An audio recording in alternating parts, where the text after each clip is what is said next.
Hello, brethren and guests, and welcome to the District 8 Freemasons of Washington Roundtable discussion, a casual conversation around Freemasonry. It is important to note that our thoughts and opinions are our own and do not reflect those of the Grand Lodge of Washington, our respective craft, or any concordant bodies.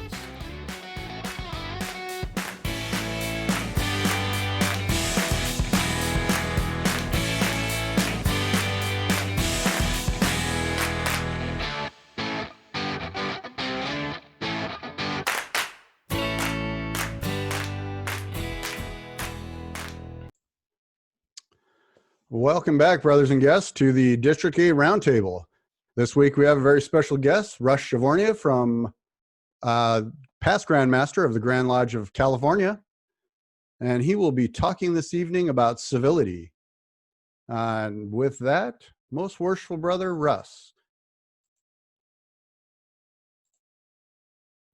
Let's see, it's not letting me unmute you. There you go. Okay. Thank you, very worshipful brother Steve. It's always a pleasure to get to share some time with you, brethren, most of you brethren anyway. I have a special affinity for the brethren of Washington State. We've had some good times together and have certainly seen a lot together. And for those of you that don't realize it, your jurisdiction have been tremendous supporters of the civility effort from its infancy. And to this very day, Sam Roberts and Ken Gibson and so many others of you are continuing to support it in ways that I never could have dreamed of even asking, much less obtaining from you. So thank you. These are indeed different times. And every time we think that it just can't get any more bizarre or different, we seem to ratchet it up another level. 6 years ago, when we first started this effort, I had suggested to the Conference of Grand Masters that the world about us was becoming increasingly uncivil, and that I didn't want to imagine where it could get if left unchecked. And as I just said, it's become even more uncivil than any of us could have imagined. That doesn't mean that our efforts over this past 6 years have been in vain, though. Every time I think that maybe I should take my efforts elsewhere and my time and my money and my sweat and tears and maybe put it into something that can generate an income for me instead of costing me, about that time I'll get a phone call or an email from somebody that says, something you said a while back, Russ, helped me in this instance.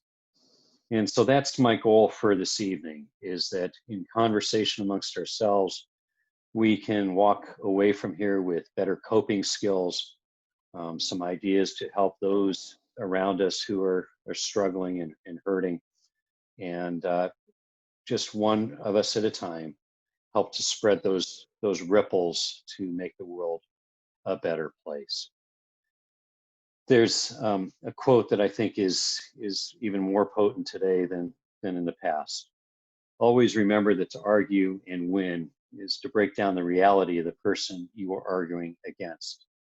It is painful to lose your reality, so be kind, even if you are right.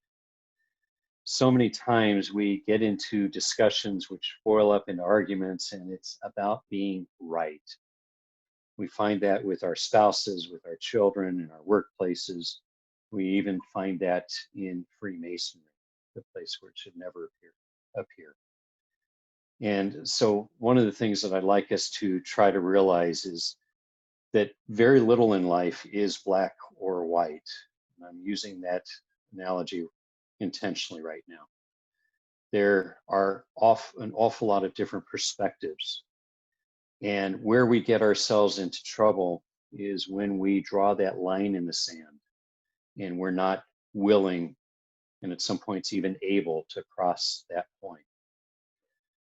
So what Freemasonry, of course, is all about is finding enlightenment. And we talk an awful lot about from darkness to light.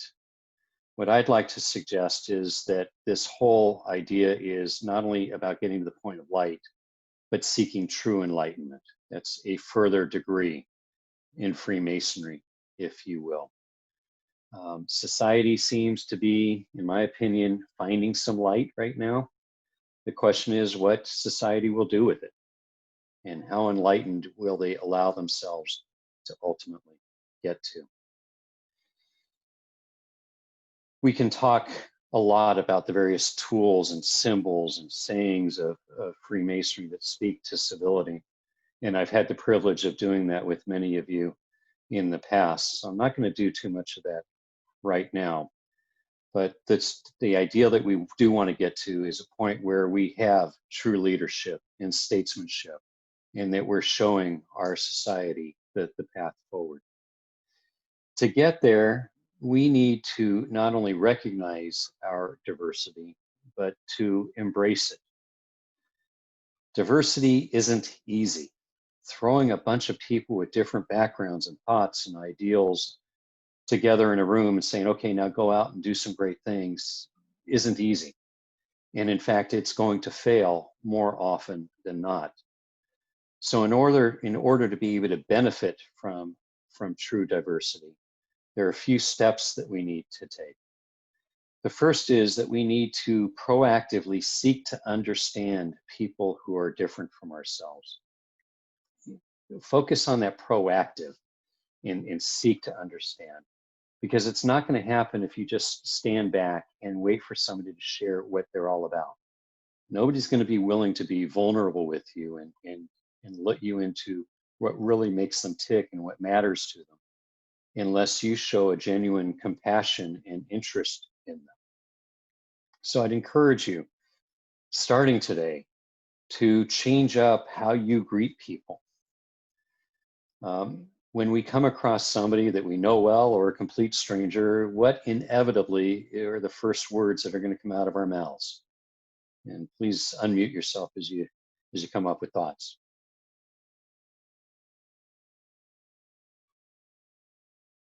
Any thoughts? When we see somebody, what's the first thing we are going to say? 99 times out of 100. Oh, hey, what's How up? are you?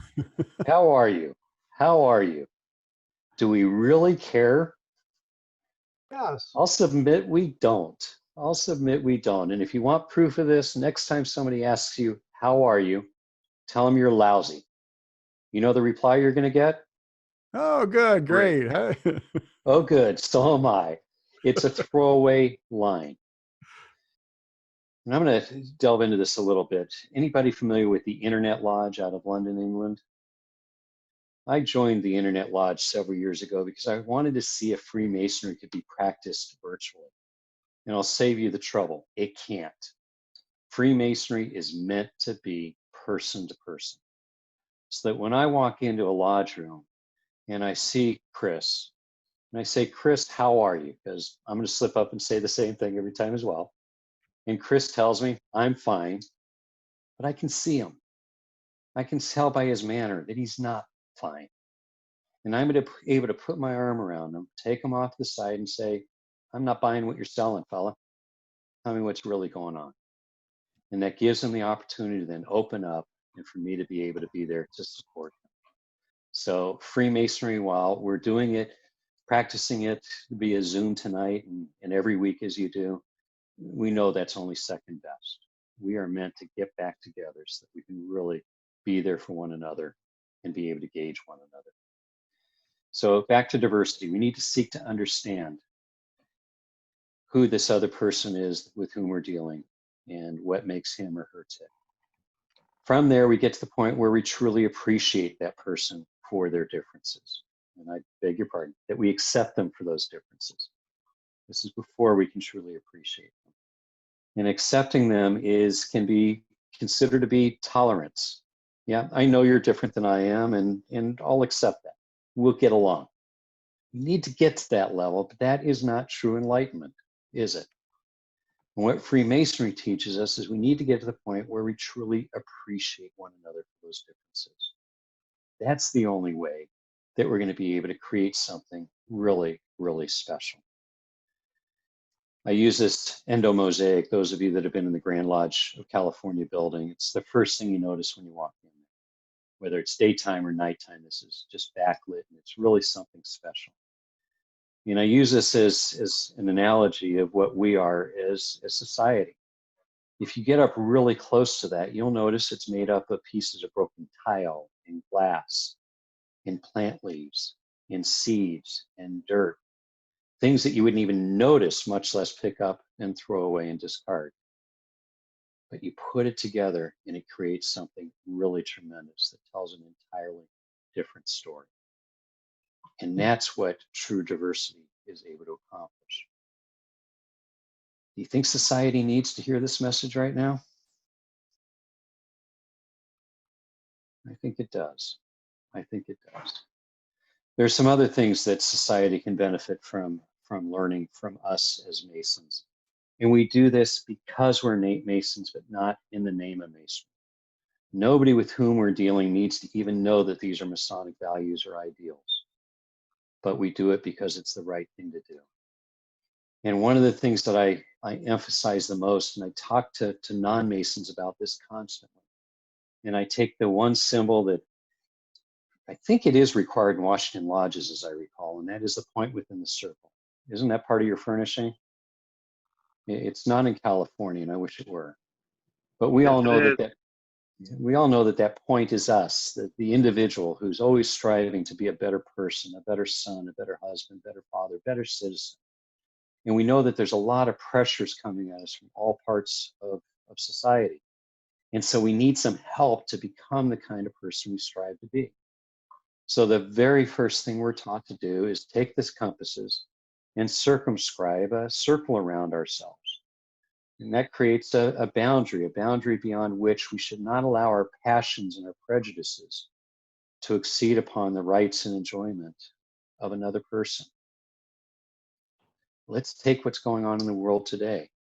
We're seeing demonstrations. We're seeing demonstrations that are loud and boisterous, but they're getting attention. And to a great degree, they're getting the right kind of attention. I'll submit to you that those are passions that are getting up to that boundary. And then we see the rioting and the looting and the destruction of property and so on. Those are people who have let their passions extend beyond that boundary. Now that's crowd mentality. And crowd mentality is something very unique. But each of us need to be constantly aware of how our actions, our behavior, our words, our deeds are impacting those around us. You know, we talk about this pandemic where we're around our families a whole lot more than most of us have ever had the chance to be. And while that's great, I'm having dinner with my wife and daughter virtually every night. I can't tell you the last time that's happened. It's been decades, but it's happening every night now. And that's mostly good.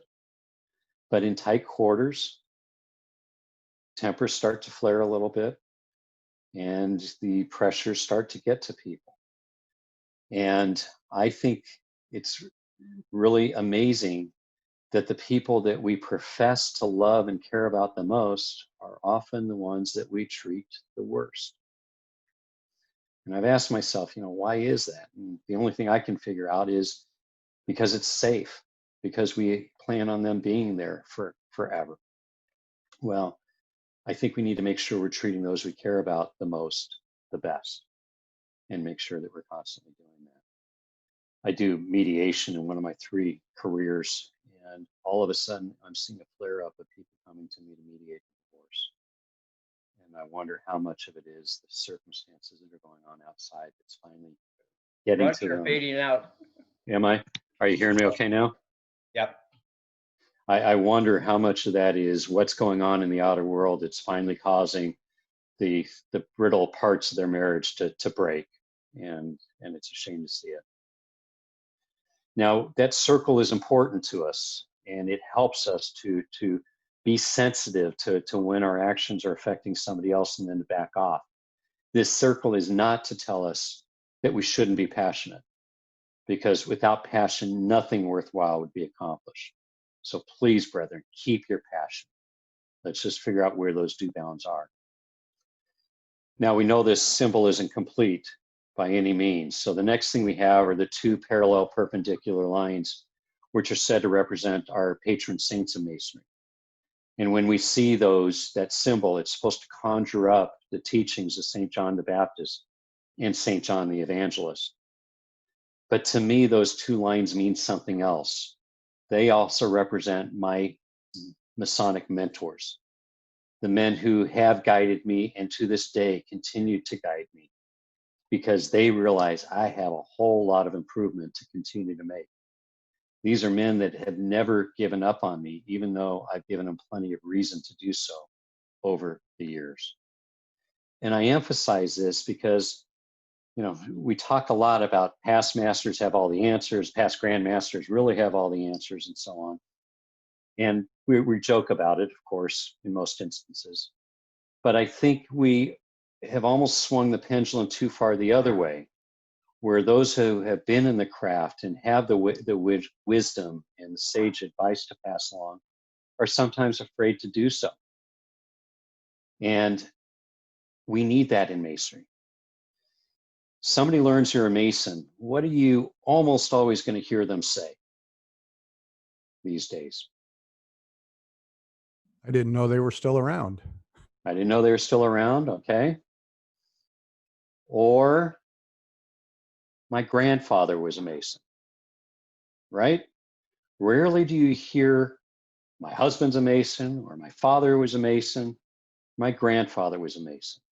We lost a generation of men becoming Masons. And what we lost with that was the grandfathers handing it down to their sons, who handed it down to their grandsons. That was a built-in form of mentorship. And so now the rest of us have to pick up that slack. Now, when we talk about mentoring, there's two kinds of mentoring. There is what I call the intentional mentoring, where somebody comes up to you and they say, you know what, I respect what you do. I like what you do. Teach me the trade, if you will. And it's typically around some kind of trade. And you take them under your wing and you groom them, you develop them. There's a second kind of mentorship, and that's what I call the incidental or accidental mentorship. And that's where we oftentimes don't even realize that there are eyes upon us. And this is especially critical with our youth. Any of you that are parents and grandparents know darn well that our children learn far more from what they see us doing than from what we tell them. And if you want an example of this, if you have a 15 or 16-year-old in your house that's starting to drive, tell them don't text and drive. And then you get in the car, and what do you do but text and drive? The hundreds of times you told them not to were outdone, overdone by you doing it that one time. So my point here is that we need to recognize that there are eyes watching how we act, how we treat one another. And are we exemplifying that kind of behavior that we would like these other people to emulate? And this is particularly important with our Masonic youth. They look up to us, and they will be devastated when they see us performing poorly. This symbol, of course, is not yet complete until we surmount it with the volume of the sacred law. And now with those three components of this, we cannot materially err. So I hope this is making some sense to us. There are a couple of other things that I'd like to share with you. When we are in conversations, I'd like us to have a little greater awareness of what we say, how we react. And one of those is when we're in a conversation, we tend to say yes, comma, but. And think about what that does to a conversation. What am I saying? Let me rephrase this. What is the other person likely hearing when they say something and my response is yes, but, ... Any Getting thoughts? ready to argue with them. Getting ready to argue with them, to dispute what they said, to put them down, if you will, to put them in their place. Whether I intend that or not, that's how it's received. Oh gosh, here he comes. One very simple nuance, just change that but to an and what does that do to the conversation? You're bringing something new to the table. Exactly. It builds on itself. We as Masons are builders, for crying out loud. So let's not shut down and knock other people down, but let's build on conversation. Yes, and you know what? I hadn't thought about it that way, but this is also another way to think of it. Many of you know past Grandmaster John Cooper. He served before me, and an incredible Masonic scholar, but more than that, an incredible Mason and an incredible gentleman. And I'm here to tell you that every conversation I have with him, I learn something. And very little of it is about factual information. Most of it's about how to treat people. And I would hope that when I have dealings with others, they walk away and are able to say something close to that about me, that they actually learned something from me and from our interactions. And changing from yes, but to yes, and is a way to get that accomplished. I've got a lot more to say, but I'd love to open it up for some thoughts that any of you have. You know, it's interesting that you bring that last slide up there. Watching the news today, there was a person talking about the situations going on right now in the world, and you could hear it coming, where the person was talking about, you know, it's a good thing that's going on, and I support this, and I stand up for this, and you could just hear it coming, and it came, but this is what they need to do, and you know, it like you said, it just demolishes everything that he said up to that point, in my opinion. Correct. I'd like to go back a slide to what you said about generational masonry. You're right. That's true. Families don't live together like they did. How do we bring that back? How do we bring connections like that back to college students or that age of young man, to bring them in when they aren't our family or don't have connections close to us? Very fair question, and one that I've struggled with and had some great conversations with others. My realization is that young men are coming to the craft in greater numbers than we have seen for decades. And I think most Woody can vouch for this, but we're seeing the largest constituent of new members are 18 to 30 something. And I've had occasion to talk to a lot of them over the years, and I will often ask them, what brought you here? What came you here to do, if you will? And inevitably, they're telling me something along the lines of, I want to be a part of something bigger than myself. I need to feel like I have value. I know my family can depend on me, and I'm the breadwinner at home, or whatever. But I need to be a part of something bigger than that. I want to change the world. I want to repair the world. And I'll tell you what, and if you're one of these folks, I'm going to offend you, and I'm not even going to apologize for it. But the folks that get off my lawn about this younger generation, I ask you to please hold that back and give this younger generation a chance. Frankly, we should be turning the keys of the world over to this younger generation right now, because they can't mess it up worse than we have, and I think they have ideas to really start fixing it up. We were that younger generation. I think you're very true on what you're saying about that, and I'm fearful that they come in and they're looking more for in my view, and I serve as a master in a college town, they're looking more for the esoteric stuff that some of us who have been at it a while have a struggle offering them, and that's one of our challenges in our lodge, at least, is to find out how we can provide what they've come for and what they're asking for. Bingo. Thank you for your comment. Can I interject? Can I interject Please. on that comment real quick? Being of the younger nature than a lot of the brethren in my area, the best way to spread the esoteric knowledge is to offer them something to read, to provide them with options and your take or your spin, because I've done that around a campfire with brethren and just said, here are some things I've studied and here are some things I've noticed. And I see them come back at me with text messages or YouTube videos that would blow your mind. And I thank them for showing me something I hadn't even seen before. So I think that for me, it was very much, I came looking for somebody to show me something. And I struggled with the Masons that were there before, feeling like it was my time to find my way. And I just wanted somebody to show me some options. So that may be the easiest way.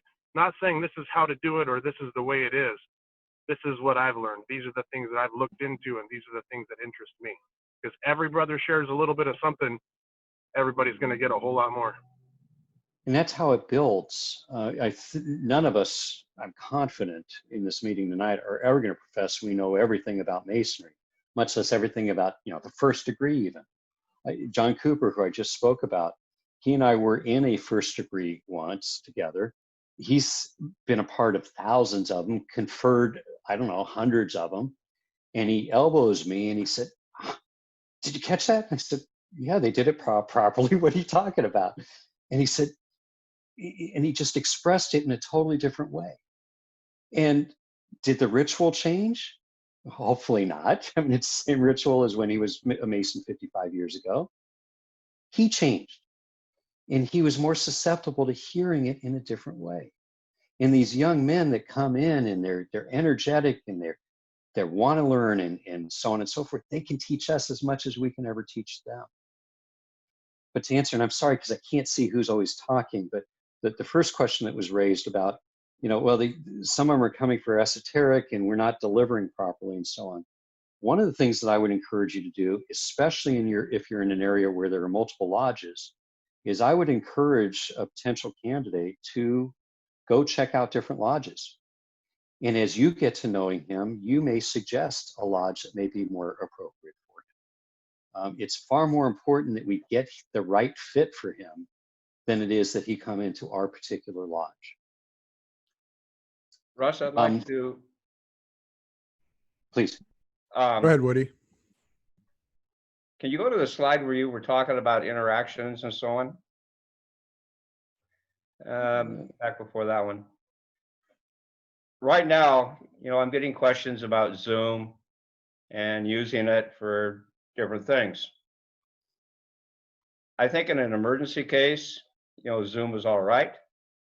Myself, conference calls are okay.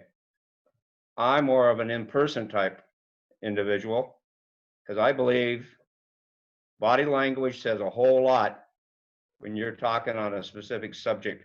They may not be talking. You watch their body language and they're squirming or moving around or whatever. It's like, am I agitating this person? Where if you're using a conference call, you can't see that. Or even with a Zoom, the guy gets agitated, you can just go over there and do like I'm going to do right now and turn off the video. And you can't see how he's reacting. So in an emergency or calling a spur of the moment meeting where you can't all get together, fine, the internet works. But when it comes to getting down to the hardcore subjects, really discussing it, coming up with things, I like person-to-person meetings. That's just the way I am. Anyway, thank you, brothers.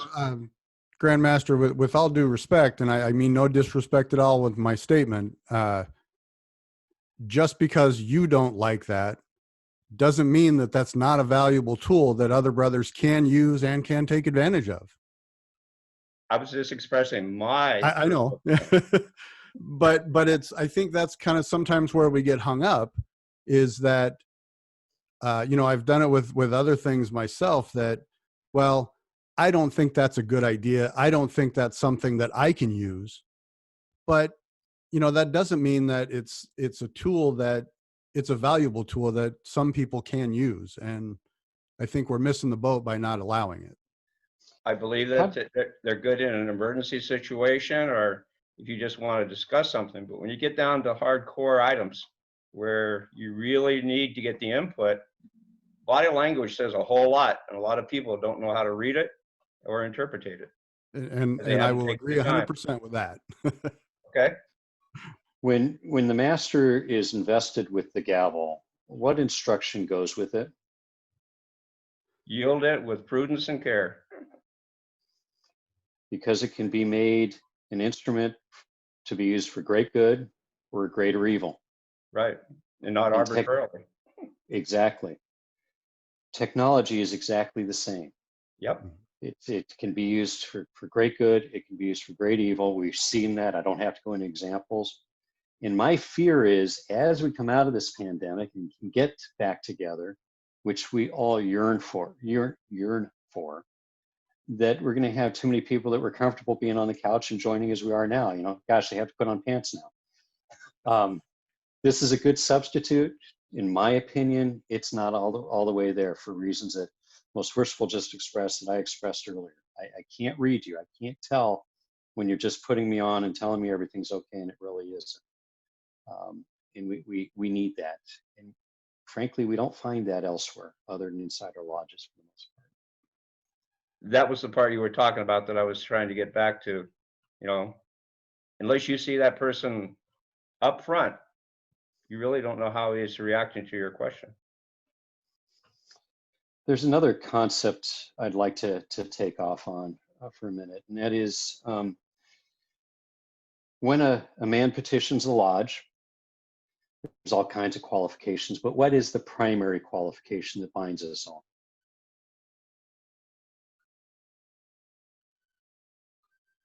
Help me out, guys. Unmute yourself. When man knocks at the door, and desire to improve. Say it again, please.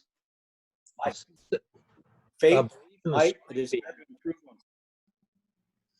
He has to profess a belief in a supreme being. So I want to focus on two parts of that. Do we ask him to demonstrate his belief, to prove it to us? No. We're taking that man, a man who we really may not know at all. Yeah, he's come to 6 dinners or something like that before we give him a petition, but we really don't know him. And something as incredibly foundational and important as his belief in a supreme being, we're taking him for his word. Where else in society does that happen? You're applying for a job. Oh yeah, I made this kind of income before. They're going to take your word for it? No. Yeah, I have these certifications. I'm well equipped to do this. They're going to take your word for it? No, you've got to prove it. You're applying, you have a child applying for school. I got straight A's, trust me on that. No, you can't even just print a report card. They want sealed transcripts from your school, for crying out loud. Even you go for a driver's license, you tell them where you live. They're not taking your word for it. You got to bring in 2 pieces of proof of your address, for crying out loud. But here we are, we're bringing a man in and we're automatically trusting him for his word. It doesn't happen anywhere else. So I want to talk about that for a minute, and then I'll go on to the second part.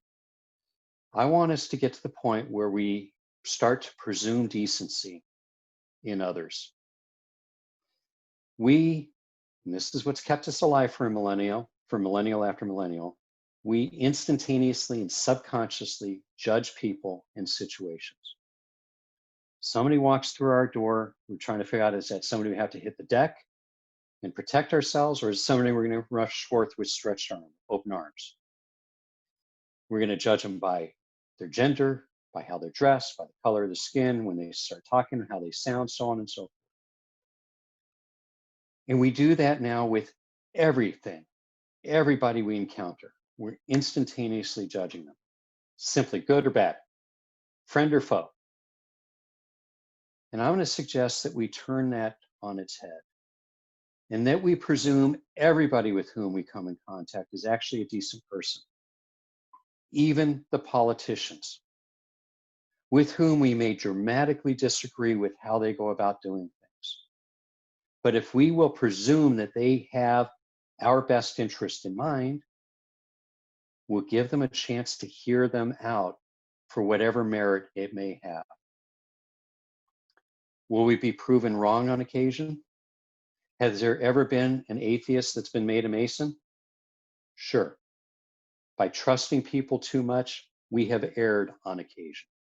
But we as a craft have said we would rather err on occasion than distrust everybody, make them all prove it, and be wrong most of the time. So that presumption of decency, I hope that we can take that and start to exhibit some of it. It will change how we interact with people. So back to the second part of that, profess a belief in And what? Russ, real Yes. quick, before we move on, we had a little bit of brief discussion about the esoteric, and I just want to do a quick plug so I don't forget later, is we have a couple of guys on here, very worshipful brother Jim Hamlin and worshipful brother Andre DeWalt, that if anybody needs esoteric education or esoteric discussions, reach out to those two, as well as our research and education committee. I know that Jim and Andre do some great esoteric discussions. So I just had to get that plug in real quick. Thank you. Absolutely. So we ask them to profess a belief in a supreme being. Think about that for a minute. Does that mean it has to be the same belief as yours? Not for a minute. I show that we have 19 people on here. I'll bet that means we have 25 or 30 different beliefs as to what that supreme being is. We respect that in Masonry. We honor it. We appreciate it.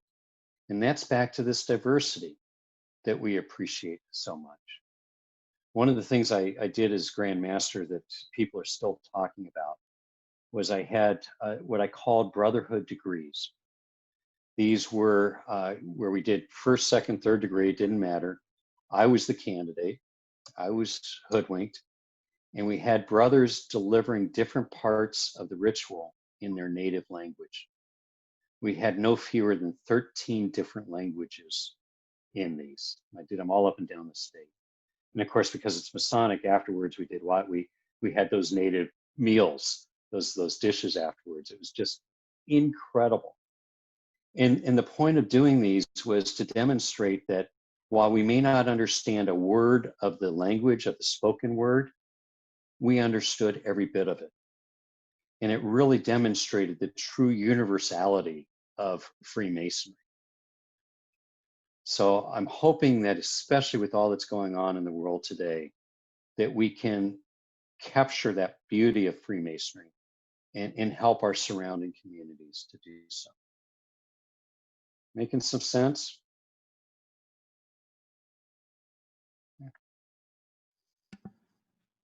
And you talk about the Masonic youth groups watching us and following along. We actually had in my Rainbow Assembly, when I was Rainbow Dad, we had a worthy advisor that was Hungarian. And she did all of the opening and closing in Hungarian. And so it was really cool to watch that, but it was also interesting to watch the other officers follow along and not having the cues that they normally get. They had to know what they were doing. And it was really cool. So I would love to see something like that at a lodge. That's a great idea. Brother Russ, before you get into this, I just want to say this. My wife still talks about the Solomon's wheel that you put on with your charming wife at the LLR a year ago. She still talks about that. Thinks that was just one great presentation. Good. Well, I was going to ask if she talks about it positively, so I'm relieved to hear that. I'm assuming that there's enough of you on here that haven't seen this, that this would be worthwhile. And gosh, if you have, maybe it's good, worthy of a quick review. So if you think about it, we have three principal tenets: brotherly love, relief, and truth. And then we have our four cardinal virtues: temperance, fortitude, prudence, and justice. And if you lay these out in a pie shape and you cut the pie equal, you're going to end up with 8. Well, 3 plus 4 is only 7. So you've got a blank slice here. And the idea of this is that this exercise can help us to develop answers and clarity and even solutions where we are really muddling through, really struggling. And the way this works is you get a big area in a room and you take masking tape and make a pie like this. And you just drop these words and phrases off randomly. They don't have to be in any particular order. And you have the people who are in attendance stand in each slice one at a time and contemplate the meaning of it. And that blank is whatever is speaking to them at that moment. And it's fascinating what some people come up with. And you have them, if you have a lot of people, you have them walk in the same direction like salmon. Otherwise, they go running into each other. It doesn't work real well.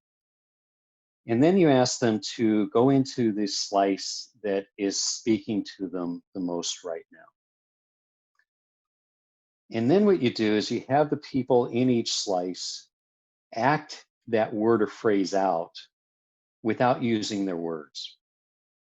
Any thoughts on why we do that non-verbally? Well, about 90% of communication is nonverbal. Exactly.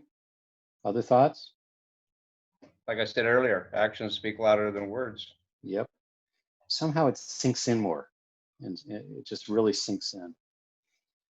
And then you share with the group that, you know, we really need to trust each other here and allow each other, you know, what happens in Solomon's wheel stays in Solomon's wheel, because this can really become very, very powerful. I've seen a lot of emotions engendered from it. So then you have them go into the slice where they want to further develop themselves. I remember this from Washington. We had people playing Twister where they were trying to be in 3 or 4 different slices at one time. It was mostly the women that were doing that. The guys don't think about that. We're more linear, I think. And then you have them talk about why they chose that particular slice. And it's fascinating about how people really open up. And I've seen brothers start to heal relationships with other brothers with whom they've had some problems by doing this. So it's really, really powerful. Now, when you're by yourself and you don't have Scotch tape or the room to make this Solomon's wheel, I'd encourage you to do what I do fairly frequently. When I'm really struggling, I'm not happy with either who I am at the moment or the decisions I'm coming up with or what have you, I'll force myself to back out of the situation. Maybe this is a form of meditation, if you will. And I'll force myself to mentally walk through the various aspects of Solomon's wheel. And sometimes I think I spend 30 seconds at it, maybe a couple minutes. And eventually my mind is now clear. It really, really helps. So I'd encourage you to use this. You can train your lodge brethren on it. It's really amazing. Other thoughts or questions about this? What I'm trying to do, of course, is people come up with ideas. Please. Sorry, sir. Have people come up with thoughts and ideas on how to incorporate the empty pie, slice of the pie? That's driving me nuts. There's so many other parts of life that I could put in there, and I wonder what you might have heard from others on that. Everything. I mean, just running the gamut, coping, love, just all kinds of different things, diligence. And it really has had different meanings for me depending on what I'm going through.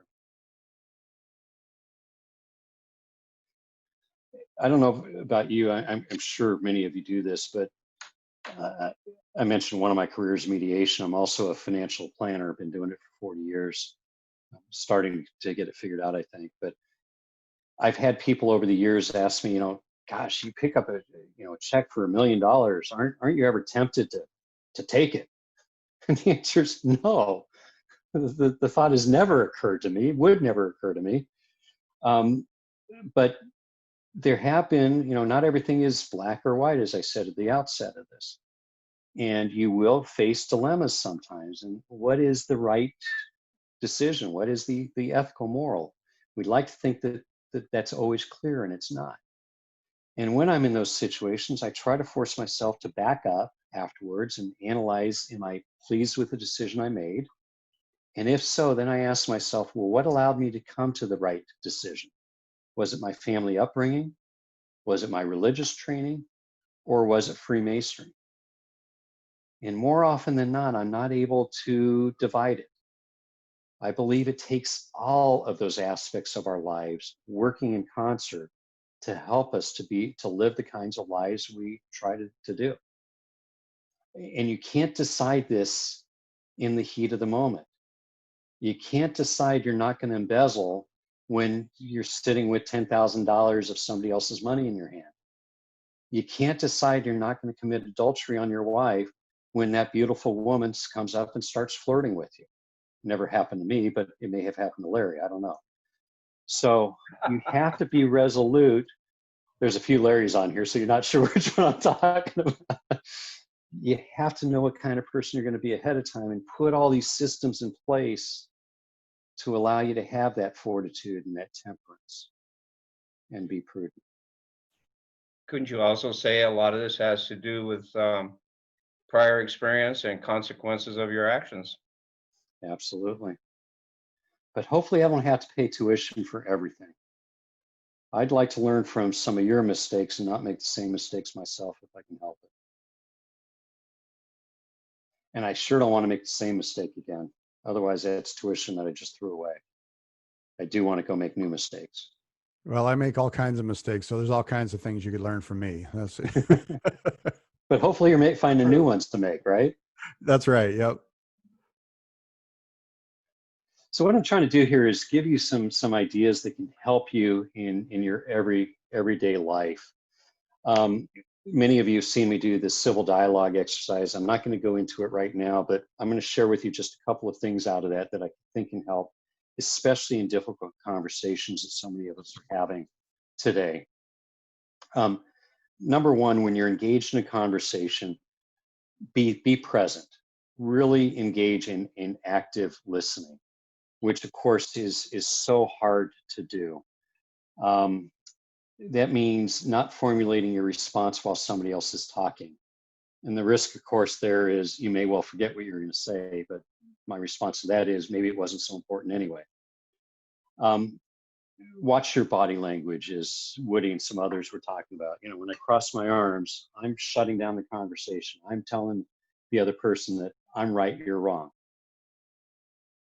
There's a couple of other really subtle things to do, but they make a big difference. Talk in terms of I statements instead of you statements. I think, I feel, I believe, as opposed to you. Well, Andre, what you think is, how can I begin to even say that? The only place from any truth that I can speak is from my own perspective. So changing the you to I changes the entire conversation.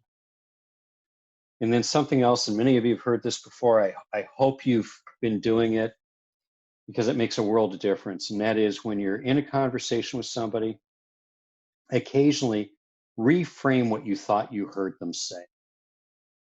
And that's going to accomplish two things. Excuse me a minute. Number one, it's going to tell them you heard them. Well, what I think I heard you say was, and that's telling them that you were truly listening. But it's going to do something else that's even more powerful on occasion. And that is, it's going to give the other person the opportunity to correct a misunderstanding that you had. How many times have we had a knockdown, drag out argument that's lasted for hours or days or maybe years, only to learn down the road that it was over a silly, stupid misunderstanding? Wouldn't we have liked to have recognized that, fixed it early on, and saved all that grief? Well, reframing what you think you heard is a way of potentially doing that. Easy to do, hard to remember to do it because it's not quite so efficient. You know, we want to just get to the bottom line. This takes more time, but it can end up being far more efficient and effective in a conversation.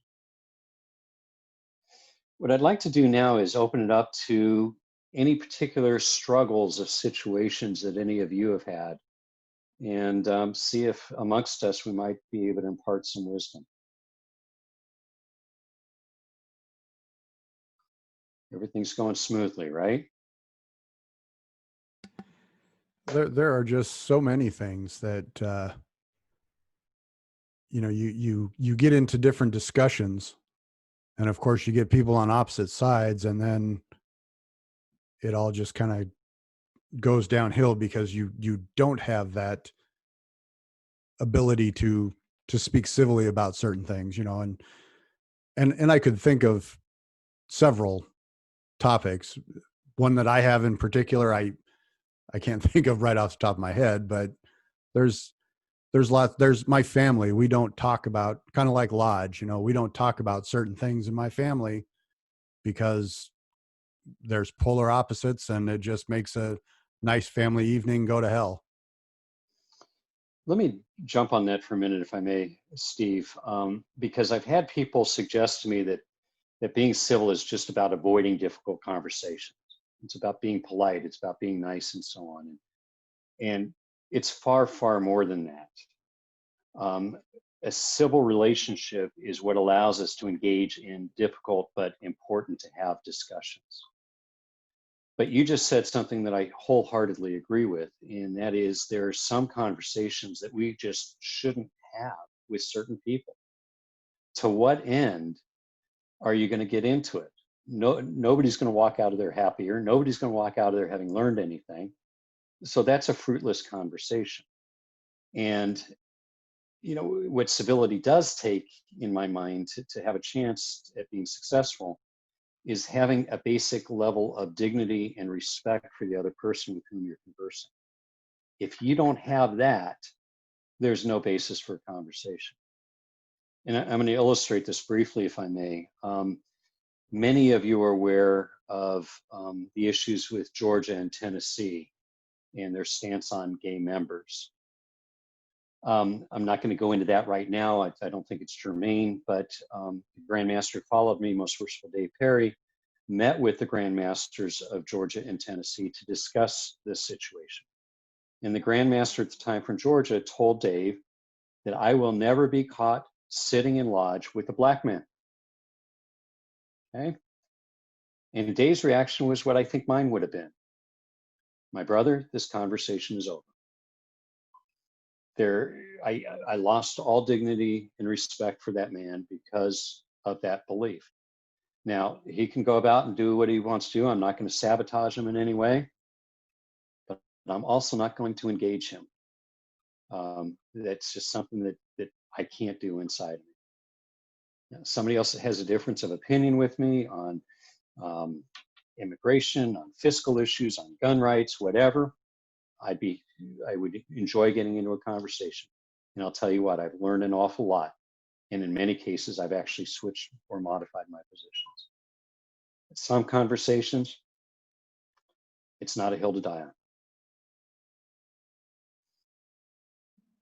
Other thoughts? I can clearly go on all night. I want this to be your session. It's something I'm passionate about. It's something I'm convinced that we are uniquely equipped to make a big difference with this in our own communities and gradually but consistently improve the world. And social media is definitely not the place to try to have a civil conversation. Yes, and I just thought of that because I have seen some of the things on your particular posts that have spiraled out of control rather quickly, and it just made me think of that people try and have debates or conversations on social media, and this gets back to Woody's thing about you. Not only can you not read body language, you can't see what their reaction is, but it empowers somebody else to do things and say things that they normally wouldn't say face to face. You're right. And social media, like the Master's Gavel, can be an instrument of great good or greater harm.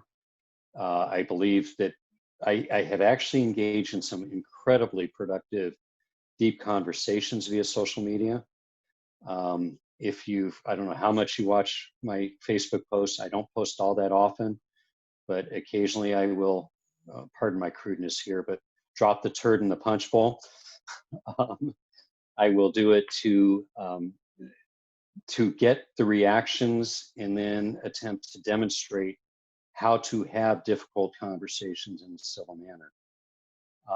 When I come across a conversation amongst Masons where it's just going in ugly, ugly ways, I'll oftentimes do hashtag Masons for Civility.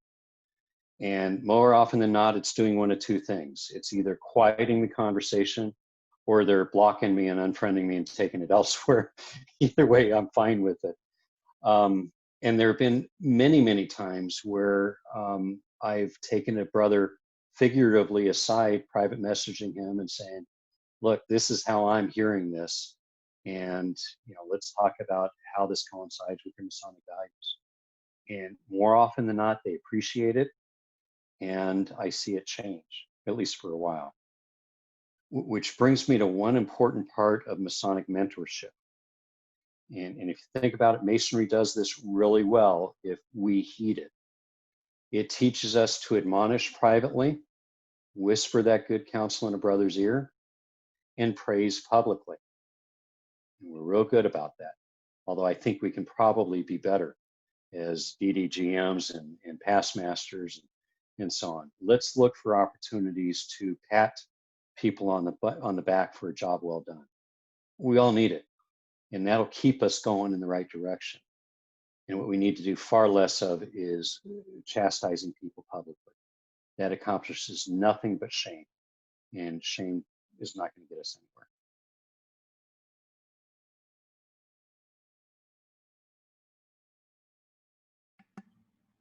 Until I haven't put all of you to sleep. A couple of you, I'm wondering. All right, brothers. I know that some of you on here have some pretty strong opinions. It's been an interesting evening so far, Russ. Hit on a lot of good subjects. I really appreciate the opportunity. And I apologize on the introduction, Russ, because I tried with your last name, but for some reason I always want to put an extra R in there. It's Charvonia, I'm not terribly Charvonia. offended. Terribly offended. Don't call me late for dinner, okay? I'm sorry, somebody else was saying something? Russ, I had to say something here. I'm still learning all about you guys, us guys now, okay? And I've got like 1.5 pages of notes that I think are worthy things for me to meditate on and just spend a few quiet moments and think about these things. I've really learned a lot. And it sure makes me feel like I've made a right choice here. Excellent. For those of you that don't know, that came in late, Skeet is a entered apprentice out of Shoreline number 248 and joined us this evening. So we welcome him. Well, Skeet, you just made my evening. And I tell folks that next to becoming a husband and a father, nothing has changed me more than being a Mason. It's had that kind of profound impact on me, and I see a lot of heads nodding. Yep. And you'll hear all the time, you get out of Masonry what you put into it and so on. But just, I'd encourage you to be a student of it. And when you become a Master Mason, that's the beginning of your Masonic career, not the end of it. So, right. I believe it'll be life-changing for you, and I'm thrilled to hear that. I sure thank you for that. All right, Jeff, I think you were going to say something when I interrupted you there. Did you have something?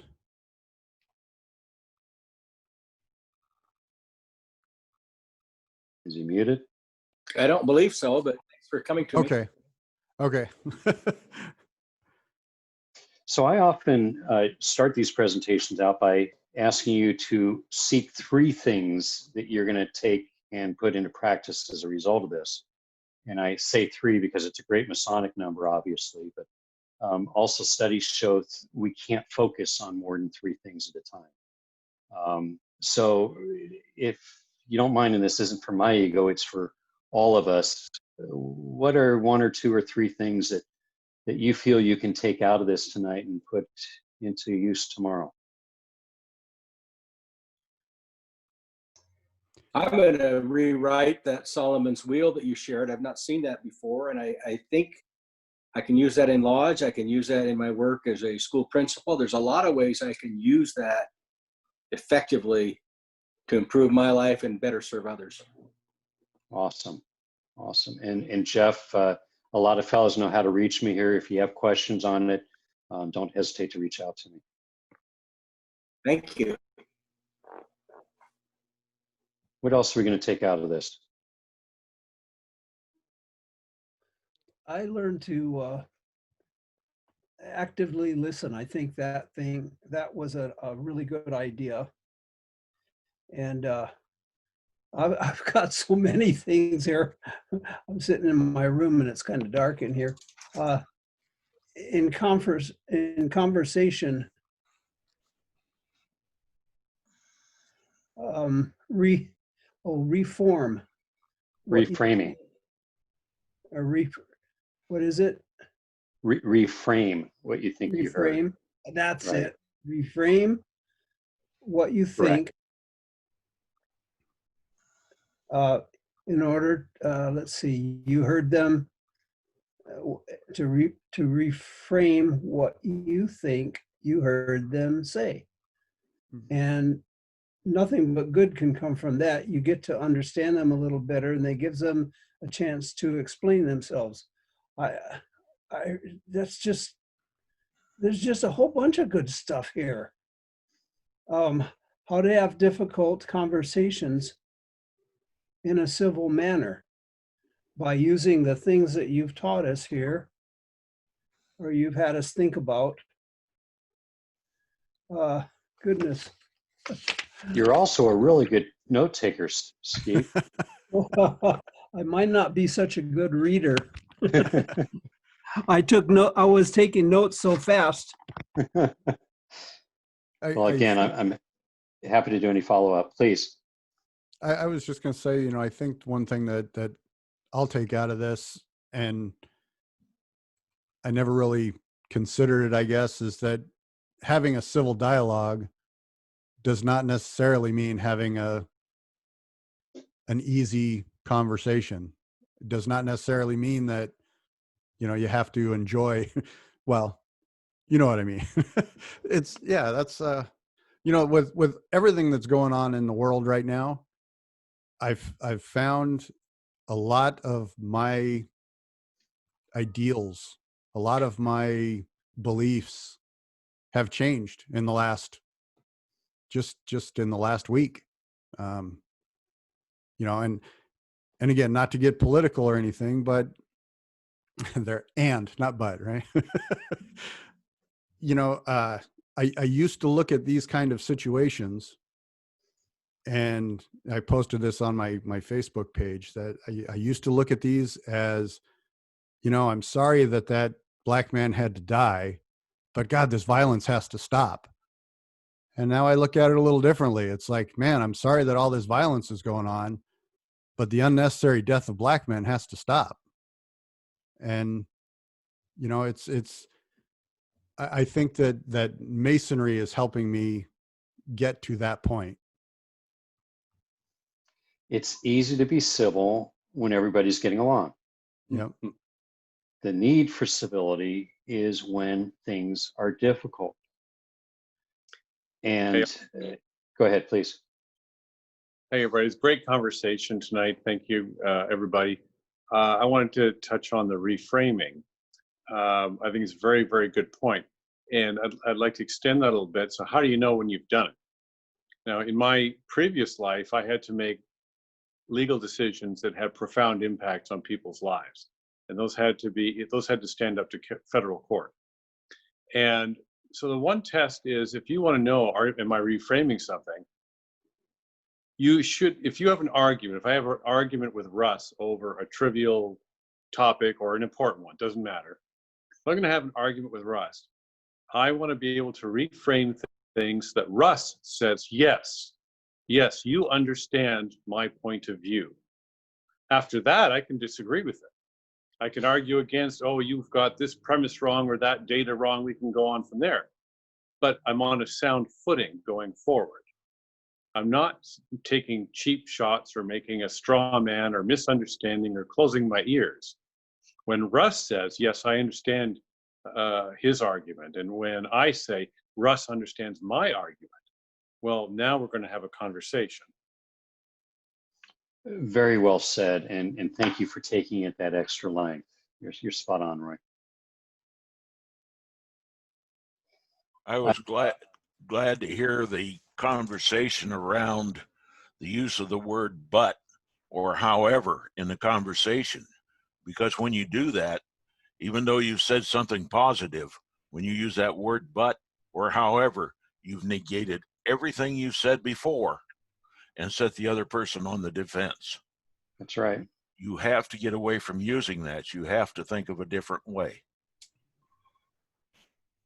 You know, this is reminding me when we see somebody bullying a child on a playground or out on the street, we don't stand for that for a moment, do we? We interject and put a stop to it.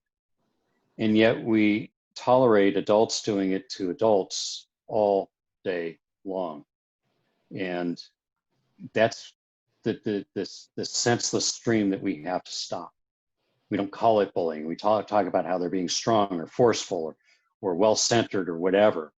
But it's another form of bullying. And the only way we're going to stop it is calling it out. If we can do it privately, doing it privately instead of publicly, and then giving that person tools to change. Just telling somebody that's bad, don't do it, isn't going to do anything. We're all victims of habit.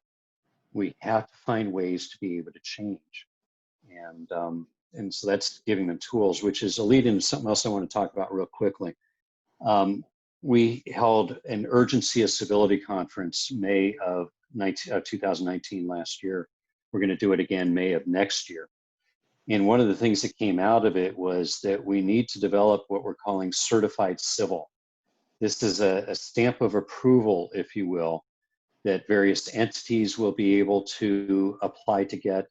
You may be able to apply for it on your social media. Washington Masonic Charities could qualify for it. Your Mount Moriah Lodge could qualify for it, and so on. And what we're hoping for here is that this becomes kind of the good housekeeping seal of approval that engenders confidence and faith in the relationship we're going to be able to have with this other person. So, you know, my law practice, for example, could apply to be certified civil. And there I would commit to treating my associates and my employees with civility, treating my clients with civility, and just everybody with whom I come in contact that way. And I'm going to let the world know that I have committed to this. And I'm going to give them a way that if they think that I have missed the mark on it, they can file what we're calling a civility concern. And we will then engage with the person against who the concern's been filed. And we're not going to, you know, yank the certification away and wrap them over the knuckles, but instead talk with them about why it was perceived that way and how they can actually change things. And we think that this, if it catches on the way I think it can have a profound effect. And this is, to me, like us driving around with the square and compasses on the back of our car, which, by the way, I think should actually be on the dash of our car, right over the speedometer, perhaps, to constantly remind us of how we should be acting. So I'm curious as to what you think of this idea.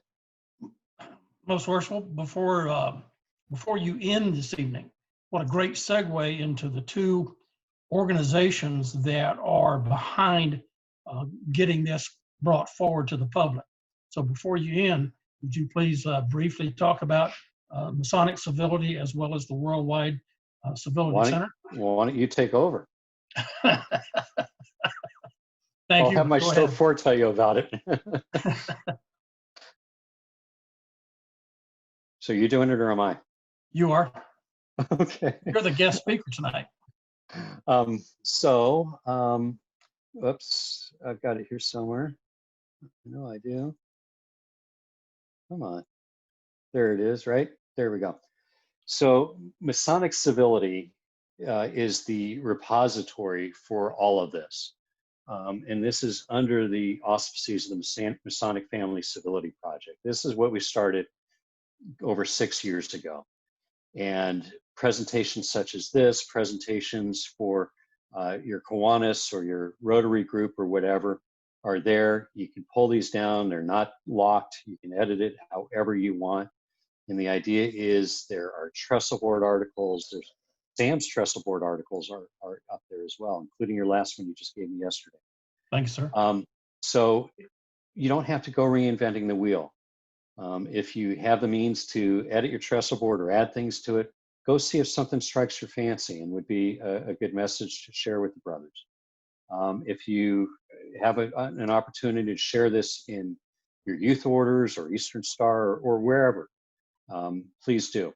And as you find good materials for us, you can upload those to us. And once we approve it, it becomes part of our library. So that's the number one place to go is MasonicCivility.org. The other entity that we just recently formed is the Worldwide Civility Council. And this is the umbrella to the Masonic Family Civility Project, the Urgency of Civility Conference, that Certified Civil, and then the last piece is the Civility Scorecard.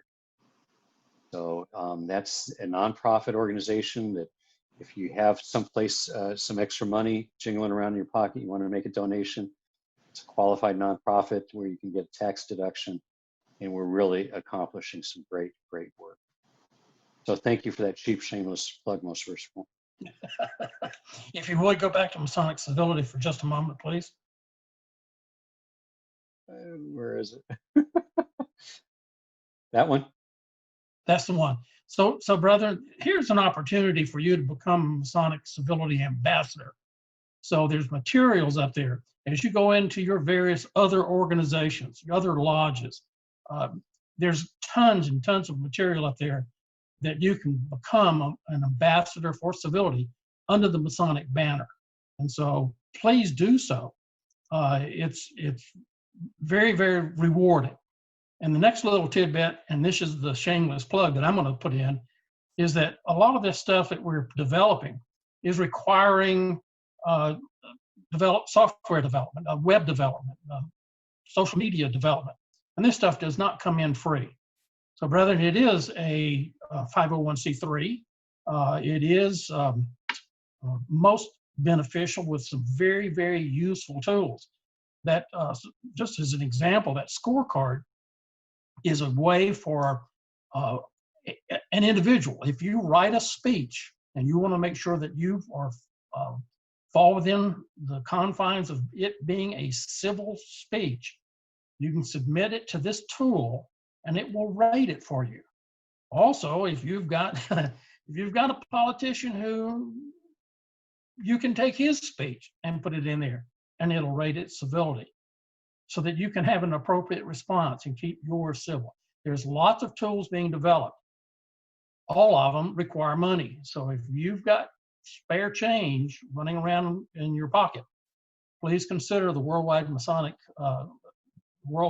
Civility Center as a donatee.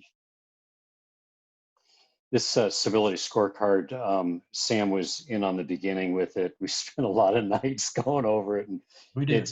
We're really proud of it. We actually were developing it prior to the 2016 primary season, and the objective was to. My dream has been and remains to have it as a crawl underneath during the debates, so that it's instantly rating the relative level of civility of each candidate. And the idea is that we as the voting populace will reward those who are treating each other and us with greater civility, so that we can listen to and really understand what they intend to do to us and for us. Unfortunately, it wasn't perfected then, and I still don't have it to where it can be done in real time. We'll get there. But for Grand Master's speeches and so on, if you want to plug it in there, we'd be happy to let you do that. We won't even charge you. Without getting political here, our current president, I have taken his prepared speeches, the transcript of it as it's prepared, put it in, and then the transcript of how it was actually delivered. Which one do you think was more civil? Inevitably, his prepared speech is considerably more civil than when he starts ad-libbing. And I think that's a lesson for all of us, is stick to the script. We stay out of trouble that way. And I'll just let the brethren know that a lot of our development is being done by Washington Masons. Absolutely. The Worldwide Civility Council that Sam talked about, that was hatched through Washington Masonic Charities. You became a sponsoring organization for us. Ken Gibson, Monica, Most Worshipful Woody, and others have just been so incredibly supportive of us that you let us grow and develop before we had to go off on our own. So very grateful. I'm And throwing we're this getting a up. lot of positive feedback, and that feedback is global. Absolutely. Item number 2 that I can take away from tonight is stick to the script, stupid. Okay. What's the acronym for that? It's not a very good acronym. We need a vowel in there somewhere. So as Sam was talking about, what can we do? Number one, and the biggest message I hope you take from this is examine your own behavior. We all have room to improve on this. And yeah, we josh around with each other and so on, and that's all in good fun. But let's observe how our behavior and our words, the kind of impact they're having on others. You can imagine how, I'm deemed to be Mr. Civility, and how my daughter and coworkers and everybody just love to see me screw up so they can come down on me. And frankly, I appreciate that accountability. It helps to keep me in check and to be the kind of person I am constantly striving to be. Promote this inside your lodge in your greater communities. Look to becoming a civility ambassador. And as Most Worshipful Sam said, we have a team of Masonic civility ambassadors all over the world. They're in Israel and Serbia and Mexico and in England and Canada and so on. But we're now trying to develop community civility ambassadors. We've used the Masonic realm as an incubator to figure out what we did right and what we didn't do so well. And now we're trying to build that community ambassadors. Fourth project, if you can, put May 17th through the 19th of next year in your calendars for that Urgency of Civility Conference. Part of it's going to be at the George Washington Masonic National Memorial. If you've never been there, it is amazing. That's Fellowship Hall, I think they call it. It's just an incredible edifice. And what happens in there is going to be even more amazing. I threw on here Listen First Fridays. That's a group that is constantly talking about how to have difficult conversations and doing some really good work. Lots and lots of other tips, but here's a few things that I hope you can take away. The Russ, bottom line, yes. could I ask you, is this recorded? Do you have a recording of this? It has been recorded. It has been recorded, and I have a YouTube site that I'll put this up on. Oh, wonderful. Absolutely wonderful. Thank you. Yep. As long as I don't have to listen to myself again. I was going to say that I've been to the George Washington National Masonic Memorial with Sam and still enjoyed it. Anyway. I appreciate your civility. Sam knows how to have a good time. Other thoughts? So I guess, go ahead, Russ. I just asking if there's any other thoughts. All right. Well, Russ, outstanding as usual. Thank you. Thank you. Thank you, Russ. I truly appreciate it. And if you have not seen, I think I sent you the link for my YouTube site that I'm putting all these up on. Your point within a circle. Very worship brother Jim Hamlin did a talk on that a couple of weeks ago on this, and I would encourage you to watch that. It was a great presentation. I'll make a point of it. Thank you. And with that, brethren, if you have a drink, we will do our toast to the absent brethren. The absent brethren. Our absent brethren. And with that, we will end the conversation for this evening. And please feel free to hang on and stay and chat afterwards. But that's it for the program tonight. Again, thank you, Russ. Great conversation, great presentation. I look forward to speaking with you and working with you some more. Awesome. Thank you, brethren. It's always a pleasure to be with you. Keep Yes. up the good work. I really appreciate it.